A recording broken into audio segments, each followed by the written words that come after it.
Hey, everybody, and welcome to another episode of Webcomics Confidential. We're back after a brief summer vacation.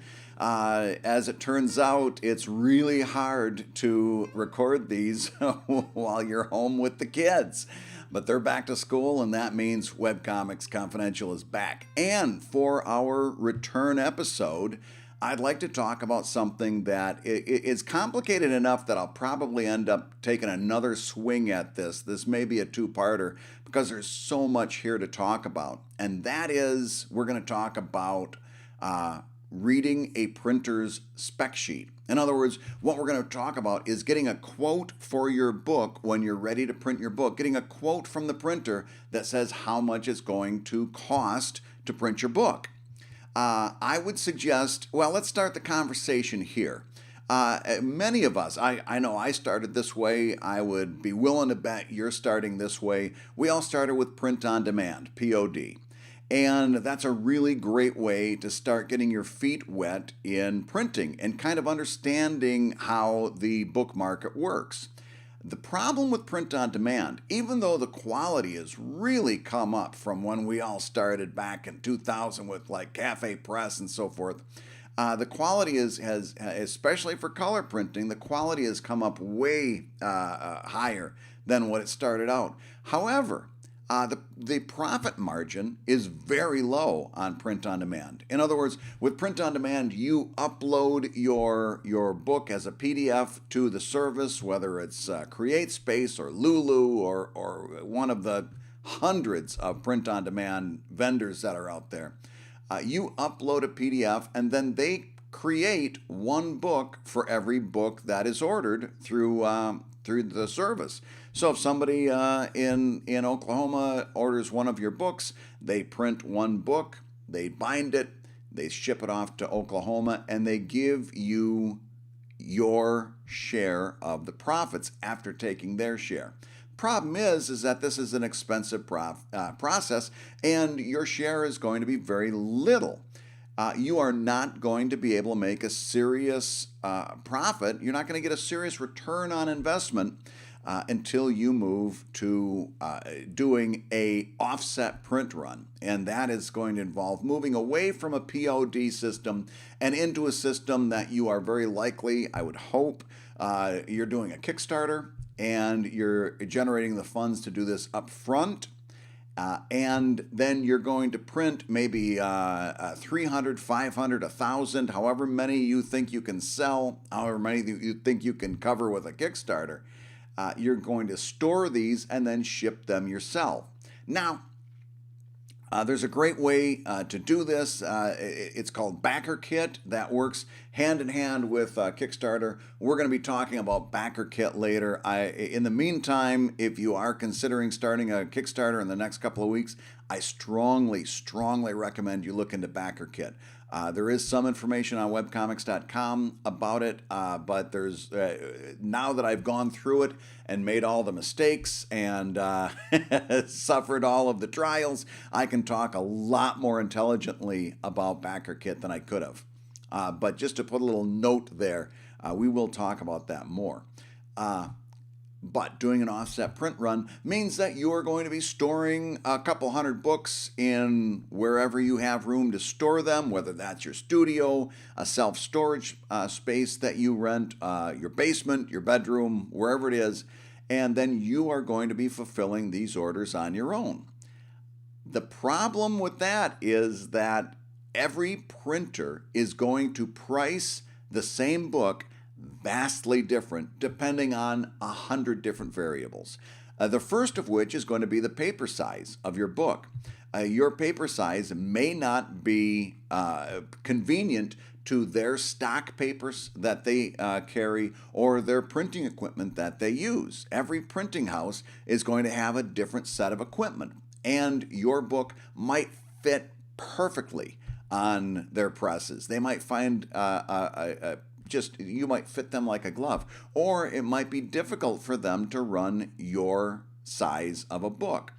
It's also going to depend on how their presses are running, whether they've got a lot of jobs lined up or a little. If they don't have many jobs lined up and yours fits perfectly into their schedule, they might give you a better price because they want to entice you to jump in. If they're, on the other hand, if they're jam-packed and they've got more work than they can deal with, they might price you a little bit higher to make it worth their time to take you on. So, all of which to say, you are going to want to get printer quotes from as many different printers as you can, and don't fall into the habit of saying, well, XYZ company gave me a good price last time, so I'm going to go with them next time. That isn't necessarily going to be your best bet if you're strictly looking at cost. Now, if you've got a good relationship with these people and you feel good about working with them, that's fine. But you should know that you can forge new relationships, and anybody who is looking at you as a potential client is going to be very interested in making your experience a positive one. In other words, every printer is going to work with you. And if you find one that's difficult to work with, of course, stay away from them in the future. But don't think that you found the one magic printer that's going to be nice to you and going to make the process run smoothly. Everyone's going to be very happy to work with you as long as your check clears. So I would encourage you to try to get quotes from as many different printers as you can. And once you've done that, they're going to send you what's called a spec sheet. And you are going to have to now do the very, very difficult and tedious task of trying to figure out who's going to give you the best price. That's not always easy because everyone's, as you're going to see, I'm going to throw a bunch of them up on the screen. Everyone's spec sheet is a little bit different. So you're gonna have to do a little bit of math. You're gonna have to sit down at the kitchen table and clear yourself out some room and really study these spec sheets to find out who's actually giving you the best price. And it's not always that easy. I having just gone through it with a total of 3 different books, I can tell you that it's difficult to know that you're doing the math right, but it's important to go through and really make sure you understand this stuff so that you do make good decisions. So I'm going to throw up an old spec sheet, and you'll see I've got a lot of the pertinent information clouded out here. But this is from Evil Ink Volume 8. Which looked like this here. This was Evil Ink Volume 8. And the first thing you're going to see up there is a certain number of facts that everybody's got to make sure that they're straight on. Here's what you should know. Here's what you should be ready to submit to your printer when you start gathering quotes. Paper size. What's the size of the book? All right, is it 8.5 by 11? Is it 8 by 10? There are a bunch of different book sizes. If you don't know, you should probably go to a library or go to a bookstore and start looking at the books that are there. And that's the way many of us have determined our book size, is by going out and saying, oh, this one looks good. There are some standard sizes for like graphic novels and comic books. But that doesn't mean that your book has to be that size. There's a little leeway here. And you should absolutely go out and take a ruler to the bookstore and take a look at all the different book sizes there are. Then bring that back, put those measurements into whatever application you're using to lay this book out. I use Adobe InDesign exclusively for this because I haven't found, there's a lot of, like if you use Photoshop, there's a couple different variations where I don't use Photoshop, I use GIMP, or I use this, or I use that. Nobody touches InDesign for doing this kind of a project. I don't even entertain the thought of doing a book outside of InDesign. Having said that, let's take a look at some of the things that you need to know. You need to know your page size. All right. Oh, and the reason I brought up InDesign, put those measurements into InDesign and then start laying out your book according to those measurements and see if this is going to work for you. See if you've got a proper amount of margins and stuff. I usually like to leave a good half-inch margin of safe space all the way around my page. If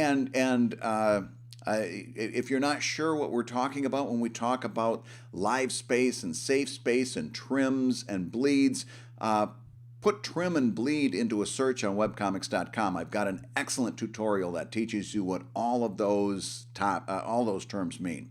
But things you should know when you're going to the printer for a quote. Paper size, number one.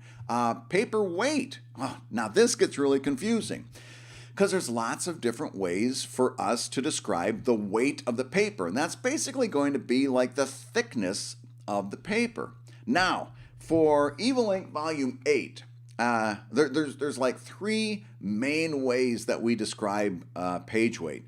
The one that's kind of universal is GSM. That stands for grams per square meter. All right. Now the pages for this book, and by the way, I'm going to break eye contact with you quite a bit during this video because I've got notes scattered all over this place to make sure that I'm giving you accurate information. So I know you like it when I look into your eyes. But I'm going to break eye contact a few times. I don't want you to get spooked. The weight for the pages of Evil Ink Volume 8 was about 100 GSM. That translates into 70 pounds. That's the other way we can describe the weight, is by pounds. All right? So 70 pounds is about 100 GSM. All right. And I kind of like that I'm not crazy about it because if you can tell, and hopefully this picks up, there's a little bit of bleed. You can see the page that's printed on the other side through the opposite side, especially like if I've got an empty spot right up there, you can see that coming right through. Not crazy about that. It's a little less expensive, and if you're trying to keep your costs down, obviously a thinner paper is going to cost less. However, having done a number of these now, I've gotten to the point where I really like a heavier paper. But 100 GSM, that translates to about 70 pounds. And you have the choice. Here's something else you should know going in. Whether you want those pages, and we're just talking inside pages, not covers yet, whether you want those pages to be covered, coated, okay? So you can choose gloss, which means that they spray a gloss coat, makes your paper look all shiny and reflective. You can do semi-gloss. In other words, they're just going to spray a little bit of that gloss on there, make it look a little bit shiny. Or you can choose matte. They're not going to treat the paper at all. It's going to be a flatter look. The page is not going to look shiny at all. There are reasons that you may want to choose any one of those. All right. But you should know what your preference is going into the game. So paper size, paper weight, whether you like a glossy or a matte or a semi-gloss kind of page. So what your coating preferences is. Also, here's just one that you should know just going in, or you should have an estimate. How many books do you want? And some of the, especially for these printers that are what we call offset or process printers, in other words, people that are running these books on a press, not on demand, not POD, but an offset or a process printer that are going to be they're going to be printing CMYK. They're going to be breaking your image down into 4 inks and printing it that way. And again, if you're not familiar with these terms, go to webcomics.com and punch in CMYK. You'll get a ton of resources. Get you right up to speed. If you're going to an offset printer, if you're going to someone who's going to print these on process, printing plates, they're going to want to know how many do you want. Now, the good news is you can give them a little bit of a range. Every printer quote I've ever sent out, I've asked for quotes on 3 different book quantities. I said, give me a quote for 500 books, give me a quote for 1,000 books, and give me a quote for 1,500 books. That way, I kind of know. I at this point, I know what I can sell. I try to, if this was your first book, I try to keep that number as low as possible. Find out what the minimum that printer will print, and kind of look at that. Especially, you can always do a reprint later. But the worst thing is to have a bunch of books that you can't sell. And that risk going bad in your damp basement or something like that. So you can tell the printer, give me a quote for 500 books, give me a quote for 1,000 books, and give me a quote for 1,500 books. That way, if all of a sudden your Kickstarter takes off and you see that you're going to need more books, you can adjust your costs accordingly. You know what you're getting into. Okay, so know how many books you think you're going to need, and also know your cover preferences. All right. Now that gets into our third way of determining page weight, and that is GSM is grams per square meter. Pound, you can describe them in pounds. When we start to talk about covers, all of a sudden printers start talking about points. This is a 10-point cover. And as you can tell, or hopefully you can tell, it's solid. These don't curl particularly. Sometimes when you do a cover that you don't do on a heavy enough cardstock, they'll curl a little bit. 10-point is going to avoid curling. And that 10-point is similar to about 250 GSM, okay? Grams per square meter. Now, that's the bare minimum, and chances are your printer is going to ask you a few questions to fill in the blanks. That's okay. Don't feel bad, especially if this is your first project. That's going to happen. Don't feel self-conscious about this process.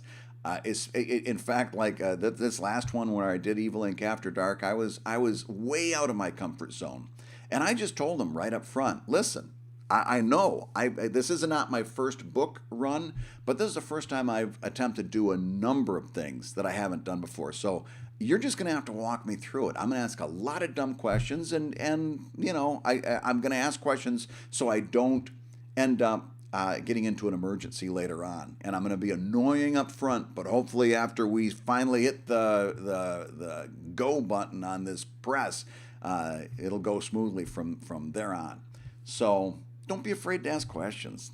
Listen, these printers, they're thrilled that you're bringing them a job.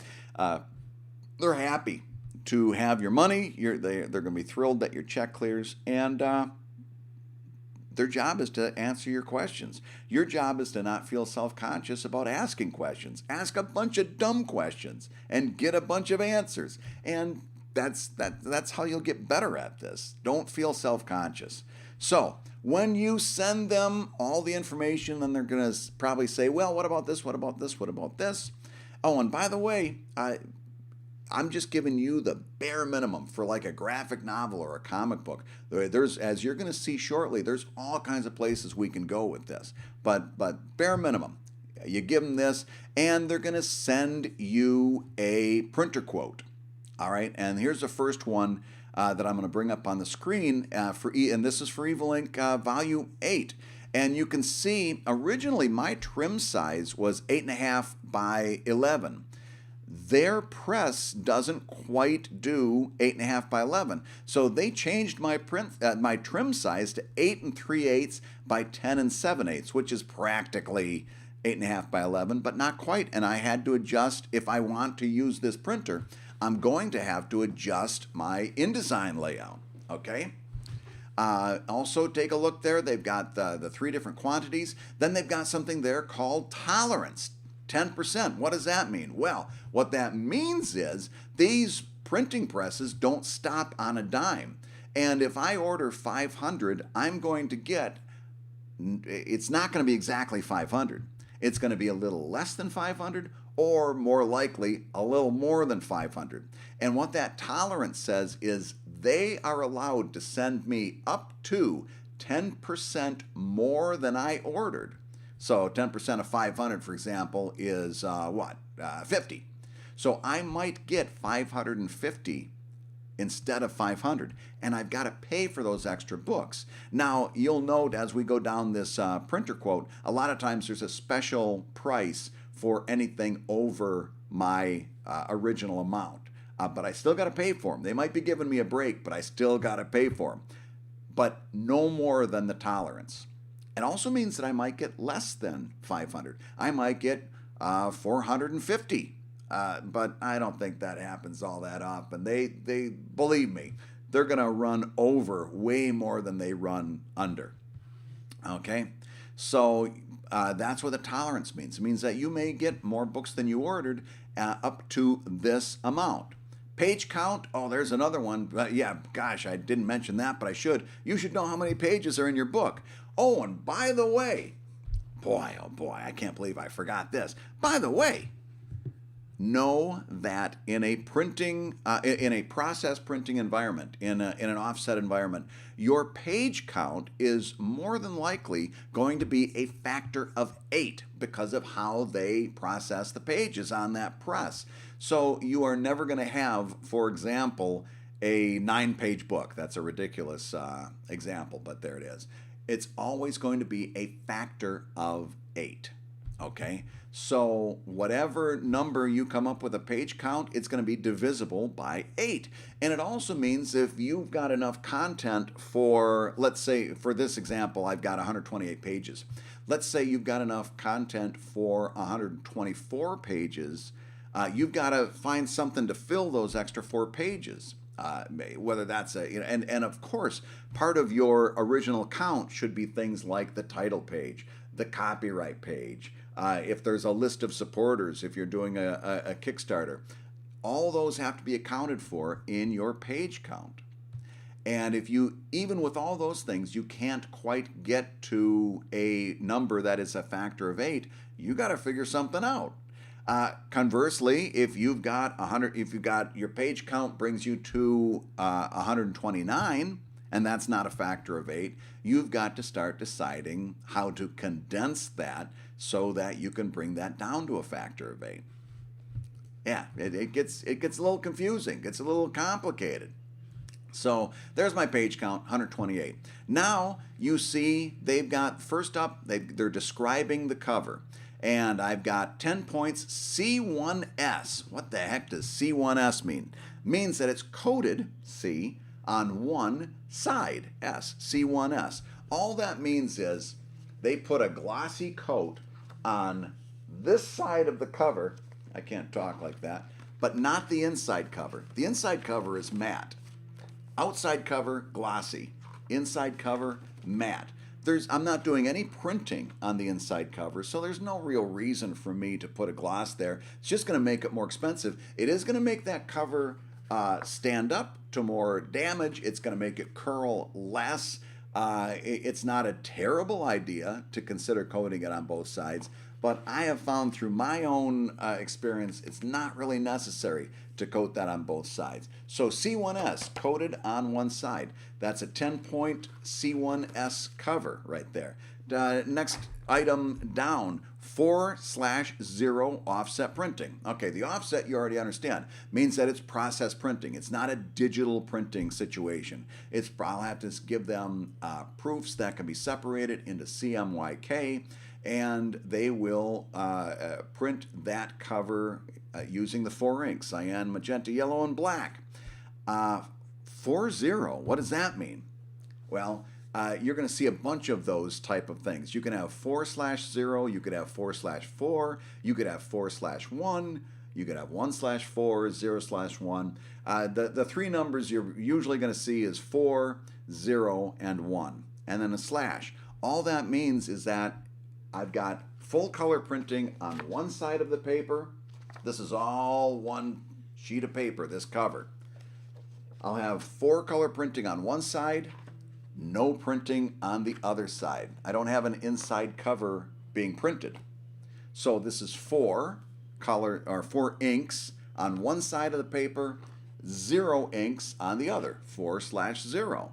Now, if I had maybe a little author's note inside here in black and white, that would be 4/1. 4 inks on the outside, 1 ink on the inside. If I had black and white pages that are on the, let's talk about the inside pages for a second. If I have black and white pages on the inside, like a novel, that's 1/1. One ink on one side of the page, one ink on the other side of the page. See how simple this gets? So the cover is a 4/0 cover. 4 inks on the outside, no inks on the inside. And it's just give me a note there, customer to supply PDF files. You guys that don't have as much gray as I do have no idea what a godsend the simple idea of a PDF file is. Back in the day, my first couple of books, I literally had to upload a Quark Express at that time, a Quark Express document, and all of the image files that had to go in there, and all the fonts. And invariably, things would get lost, mislinked, confused. It was a nightmare. When you go to bed tonight, thank whoever it is that you tend to thank for these things for the PDF file. But I'm going to send them a high-res PDF. I've got lots of information on getting your PDF right. Do look that up on webcomics.com. I can't spend time with it here. But you want, especially for a book, PDFs are, by default, they try to compress. They try to make that file size as little as possible. For doing a book project, you have to go in and override that default. You don't want them to compress nothing. You want everything as uncompressed as possible, especially since people like us, we're dealing with image quality, and sometimes compression can degrade image quality. So you're going to want to go in there and override the compression that a PDF is going to want to introduce. It means that you're going to have a huge-ass PDF file, but that's okay. With Dropbox and all this other stuff, that's not even a problem anymore. So do go into the webcomics.com resources and take a look at how to build a PDF for a book run. It'll have step-by-step instructions on it that'll help you through. So now we've just gone through and described the cover. Now we're going to describe the text. Now, you got to realize most of these printers, they don't deal with graphic novels and comics. The inside pages are usually called text because most of these are books. They're books. They're novels, right? So their jargon for that is a text page or text paper. Know that going in, that what text to them just means inside pages to us. So let's take a look at this guy. Text, body.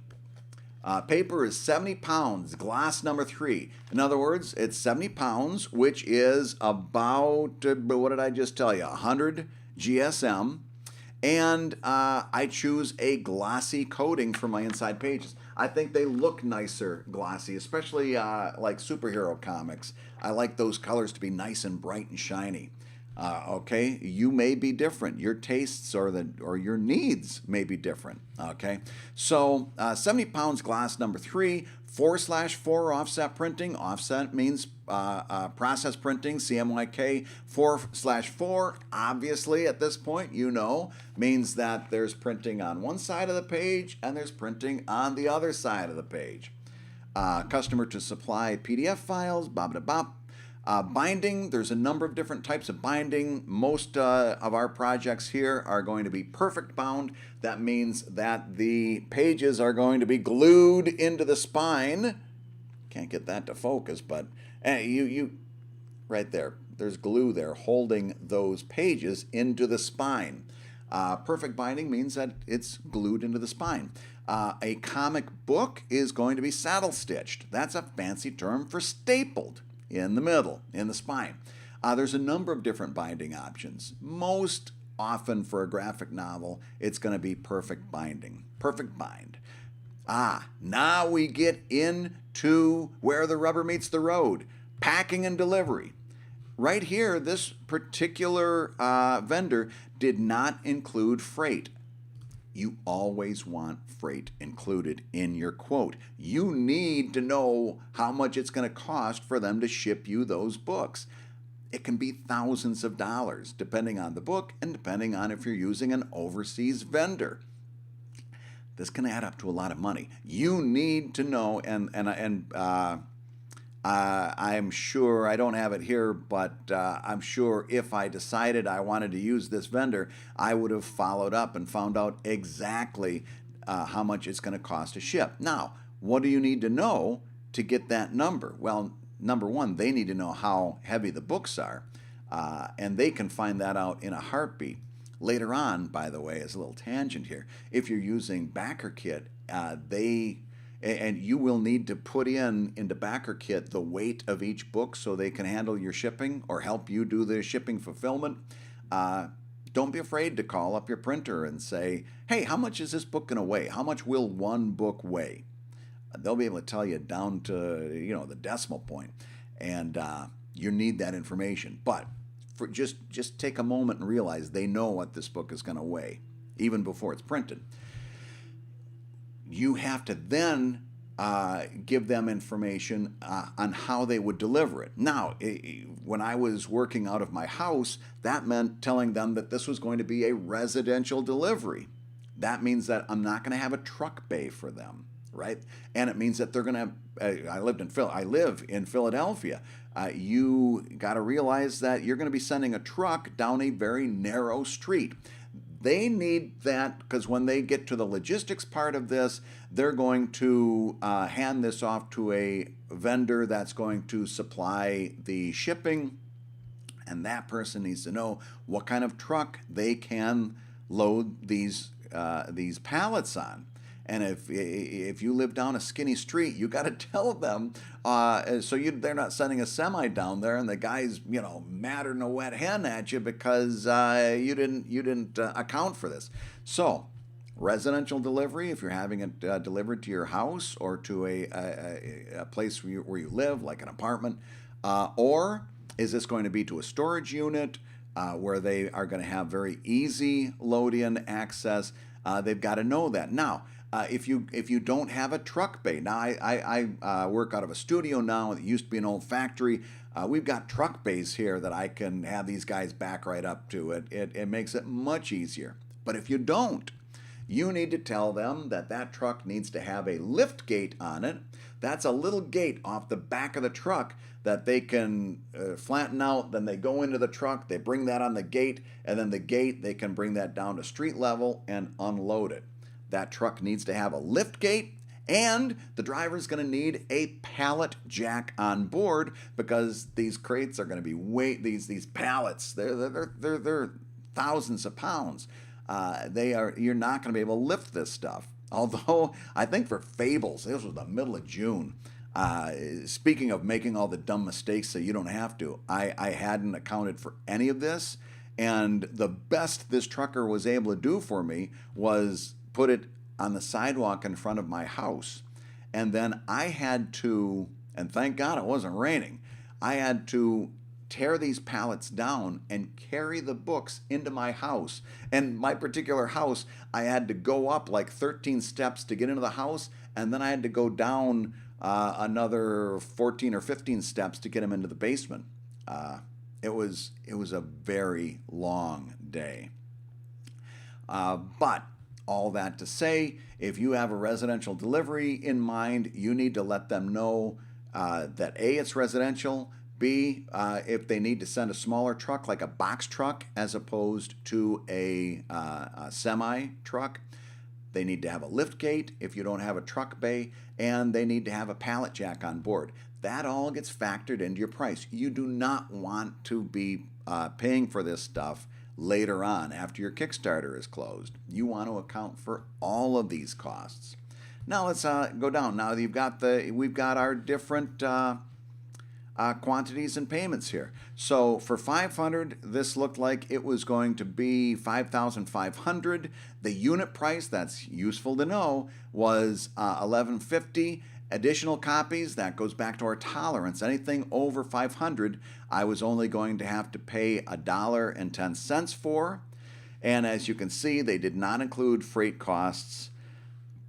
And then you can see the rest of the prices. 1,000 was going to cost me 6,300, and extra books were going to be $1.10. Down at the very bottom, they did give me an estimate down here for FOB, freight on board. So they gave me an estimate for delivering this of $375, and that would have been true for 500, 1,000, or 1,500 books. That was their quote. Okay, and now let's just call up another one. Just now, as you see, here's a different. This printer had exactly the same information. But take a look. Now I've got to translate all this stuff and try to make sense of it because there's no standardized formatting. But you'll see I've got the same information here. Cover is 10-point, coated on 2 sides. For some reason, they preferred to, because I know I didn't change that, but they must have preferred to coat it on 2 sides. The body was 70-pound gloss number 3. Inks 4/0, 4/4, process bleeds. On the cover, you see I've got gloss film lamination. This isn't like standard. All of these printers are doing different processes. They've got different equipment, so it's going to be a little different for everyone. If you're not sure what the difference between gloss lamination and gloss film lamination is, ask. Okay. They've got what kind of proofs they're going to send me. In general, I prefer hard proofs. That means they send you paper. You can take a look at it. I don't trust soft proofs when it comes to determining whether this thing is going to print right. I like hard proofs. Okay. And FOB, freight on board, and they did give me an estimate at the bottom. But here's my prices for 500, 1,000, and 2,000.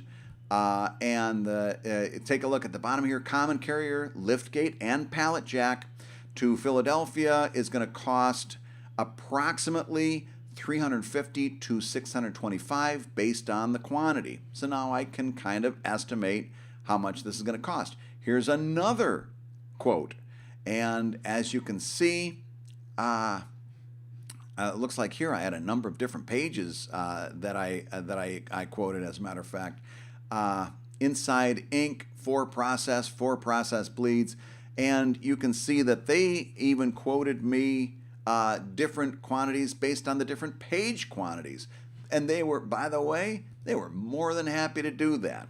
Let me see. Do I have a calculator? For some reason, I don't know why I've got 126 and I had 128. I might have actually asked them to quote me a non-factor 8.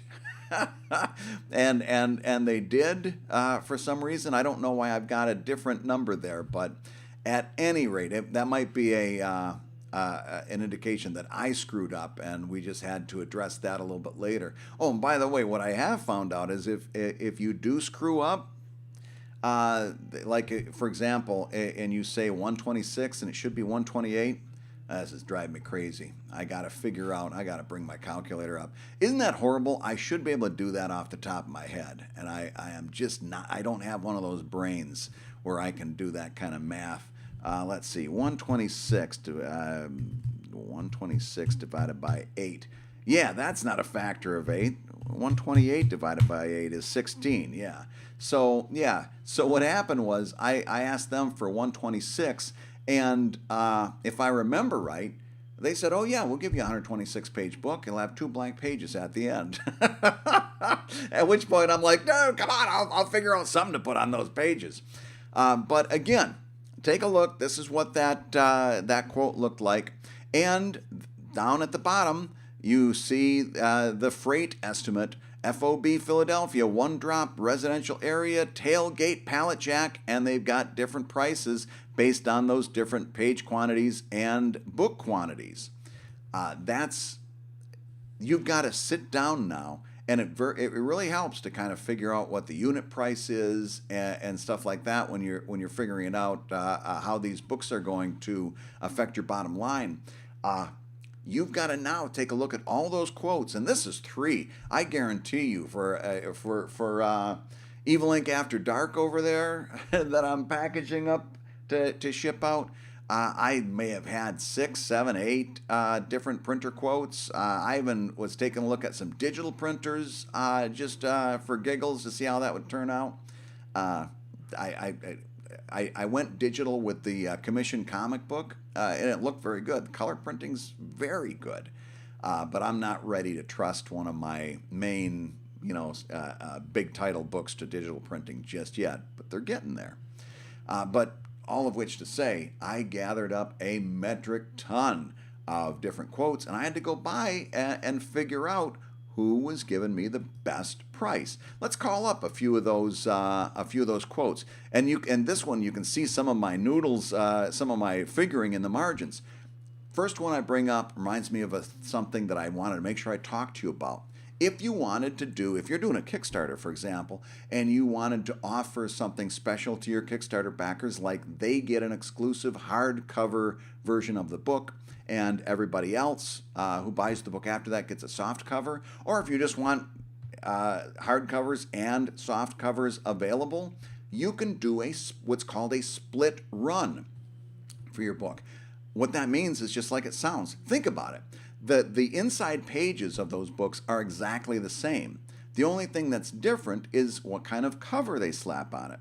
So you can do a split run. And you see right up here, I was indicating that I wanted to do a split run. I was going to run 1,000 books. 500 were going to be hardcover. 500 were going to be softcover. And they said, absolutely, we can do that. And they quoted it right out. The number of pages for this book was 88. 8.5 by 11. Inside ink was 4-on-4, 4 process colors on each side. And I'm going to tell you, I really think I found the sweet spot for my taste, at least, and that is a 100-pound paper for the inside pages. That's for. Hold on, let me see what my note says. That's 150 GSM. I don't think that's 100 pound. That doesn't sound right to me. But I do know this: 150 GSM. And I'm not going to show you the inside pages there because I don't want to offend some of you. But there was no bleed through. That paper quality was fantastic and glossy. It looked incredible. For me, my sweet spot is now 150 GSM gloss for an inside page. Love it, love it, love it. For the cover, I went with, you see here, 4/0 gloss lamination. I went 300 GSM for the cover, and which is obviously the volume 8 that I was showing you was 250. I even like 300 even better. There's no, that cover is not going to curl at all.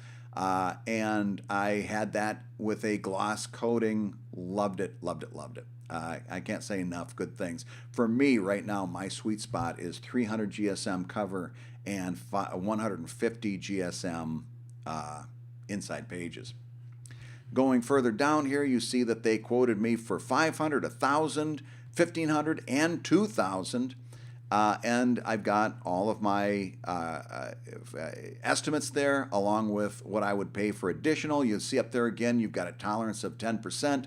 And my unit price for the books, for example, for 500 books was $7.50. Anything over 500, I'd only be paying $6.75. But believe me, that adds up when if they end up with 50 extra books. Spine width, they can estimate the spine width. That's something you're going to know as you're building your cover, what the spine width is, because that's going to be determined how wide you make that InDesign document, because as you're designing the cover, and again, go to webcomics.com, look up cover design for books, and it lays it right out for you. But when you're designing your cover, that's all one page, that's all one image, and it'll be the back cover on the left, the spine in the middle, the front cover on the right, and so you can get, you obviously know what your trim size is, so you know that the front cover, for example, for me was 8.5 by 11.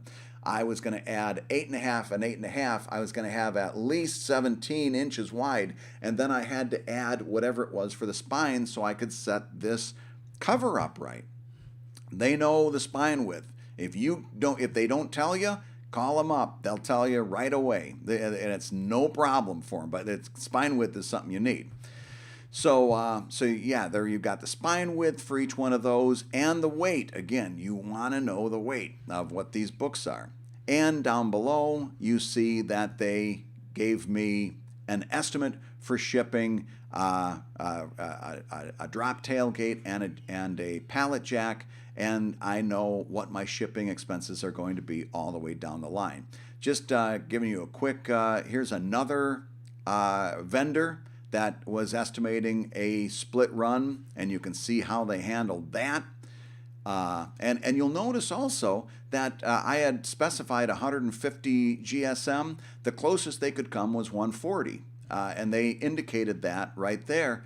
That's fine, okay? Or in this case, 157.